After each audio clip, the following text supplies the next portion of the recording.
গত 3 বছর ধরে গঙ্গা দূষণ নিয়ন্ত্রণে কাজ করে চলেছে স্বেচ্ছাসেবী সংস্থা পেহচান ফাউন্ডেশন।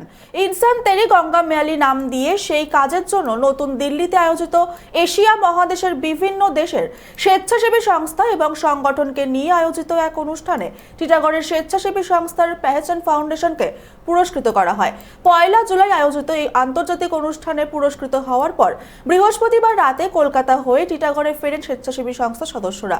শুক্রবার টিটাগড় গোয়ালপাড়ার কার্যালয়ে সংবাদ মাধ্যমের মুখোমুখি হয়ে সংস্থার কর্মকর্তা মোহাম্মদ সিরাজ কি বললেন শুনে নেব। ইন্ডিয়া এনার্জি স্টোরেজ অ্যালিয়ান্স বলে একটা সংগঠন আছে, তারা প্রত্যেক বছর এই অ্যাওয়ার্ড সেরিমনি করে, যেখানে ভারতবর্ষ আর ভারতবর্ষের বাইরের বিভিন্ন কোম্পানি আছে যারা পরিবেশ দূষণ নিয়ে এরকম একটা প্রজেক্ট বানাচ্ছে যেটা পরিবেশকে ক্ষতি করবে না।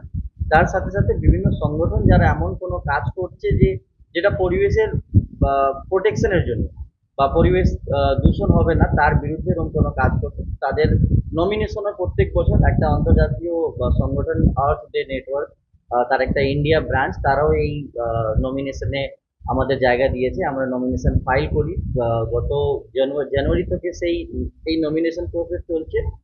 তারপর আমরা জানতে পারি যে আমাদের ইনসান তেরি গঙ্গা মেলি যে গঙ্গা দূষণ নিয়ে যে আমরা কাজ করছি, যেটা লাস্ট 179 উইক দিয়ে কন্টিনিউ চলছে, আগামী রবিবার আমাদের 180 উইক হতে চলেছে, সেটার জন্য আমাদের নাম নমিনেশন হয়েছে আর আমরা এই অ্যাওয়ার্ডের জন্য সিলেক্টেড হয়েছি।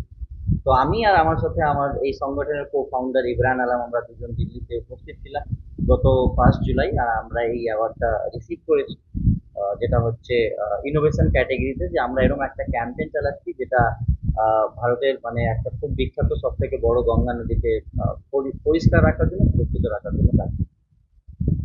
কতগুলো সংগঠনের মধ্যে আপনারা সেখানে প্রায় 11টা সংগঠনকে পুরস্কৃত করা হয়েছে, যার মধ্যে 2টো সংগঠন বাইরের কান্ট্রি থেকে ছিল, একটা ভিয়েতনাম থেকে ছিল, একটা ইন্দোনেশিয়া থেকে ছিল, আর পশ্চিমবাংলা থেকে আমরা ছিল।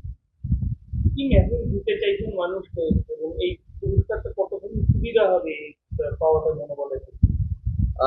এটা আমাদের জন্য তো খুব মোটিভেশন এনে দিয়েছে, আমরা হয়তো আরো লেগে পড়ে সেই ক্যাম্পেইনটাকে এগিয়ে নিয়ে যাব। কিন্তু যেটা মেসেজ দিতে চাইছি যে আমাদের দেশে আমরা গঙ্গাকে মা হিসাবে মানি, কিন্তু খুব একটা বড় প্রশ্ন কি আমরা সেই রেসপেক্টটা কি গঙ্গাকে দিচ্ছি, এটা একটু নিজেকে আমাদের সবাইকে একটু নিজে থেকে এই প্রশ্নটা করা উচিত। আর যতটা পারি আমরা গঙ্গাকে যেরকম ভাবে দেখতে যাই, যেখানে আমরা আনন্দ করতে যাই, সেটাকে যদি সেরকম ভাবে পরিষ্কার আর পরিচ্ছন্ন রাখা যায়, সেটার জন্য আমরা স্থানীয় প্রশাসন কাছেও রিকোয়েস্ট করছি, আশা করছি যে তাদের সহযোগিতা যেরকম আমরা পাই সেরকম ভাবে পাবো। আর আমি এই ভিডিওর মাধ্যমে বিশেষ করে ব্যারাকপুর পুলিশ কমিশনারেট আর টিটাগড় পুলিশ স্টেশন থেকে রিকোয়েস্ট করছি যে প্রত্যেক রবিবার আমরা 10টা 12টা 5টা করে বিয়ারের বোতল পাচ্ছি, সেই গঙ্গা ঘাটে আমাদের বাড়ির মা বোন বাচ্চারা যাচ্ছে, তারা কিন্তু খুব একটা ভালো মেসেজ নিয়ে বাড়ি যাচ্ছে না, সেটার উপরে যদি কিছু করা যায়। টিটাগড় থেকে সৈকত গাঙ্গুলের রিপোর্ট, চ্যানেল 24/7।